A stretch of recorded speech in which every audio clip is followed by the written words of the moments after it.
It's time to build the forks up. I've got the seals, I got parts back from the platers, and I've polished the fork tubes as well.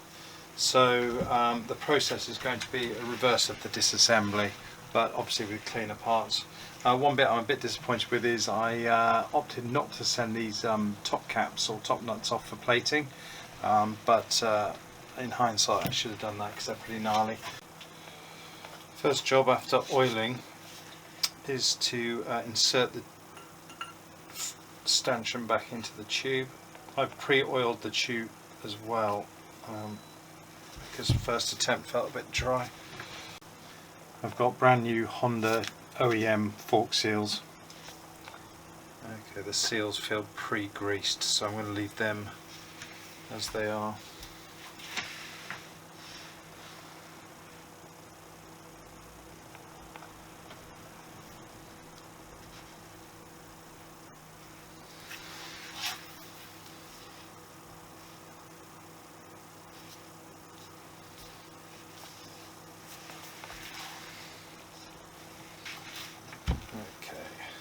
Now the seal's down there, I'm going to use the old seal to help push that home. I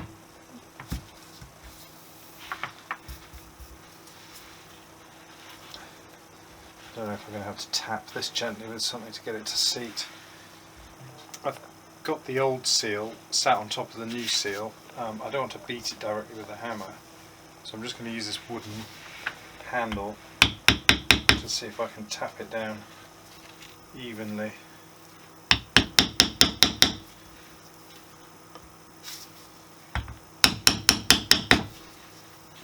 Okay, on inspection that gentle tapping was enough to drive the seal home and square. Next job, fitting the Circlip. I've cleaned it and I've greased it. I've greased it more to keep the rust off it than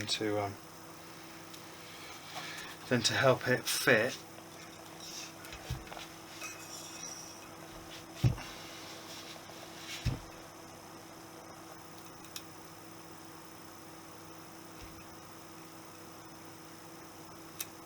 Oh. In you go.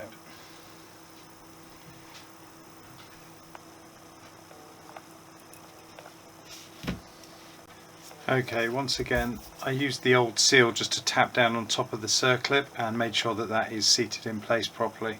I wasn't convinced that it was fully home, but this seemed to have done the job perfectly. Next job, fit the drain plug. Again, I didn't send this off for plating because it's such a tiny piece I was worried it was going to get lost. Next up I'm going to put in a dribble of oil into the top of the tube, and not a lot, just enough to keep things lubricated. I haven't got enough oil to do the whole thing, so I'll drain this out before I put in fresh stuff. Next up is the bottom gaiters. These were quite rusty, so I sent them off for plating because I had nothing else I could do with them really. Painting them wouldn't have done any good because there's a bit of a friction slide over here. So they're not perfect, but they're not terrible, and the chances are you probably won't notice any of the patina on there.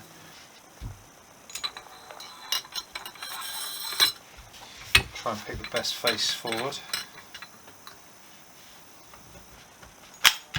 There we go, that's that on.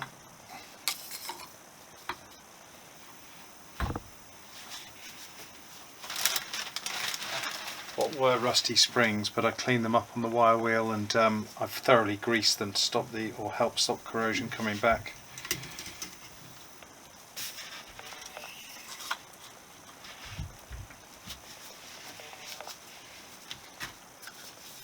And then on top of that we have these plastic caps or tubes, which again I'm just going to put a bit of grease in, help lubricate.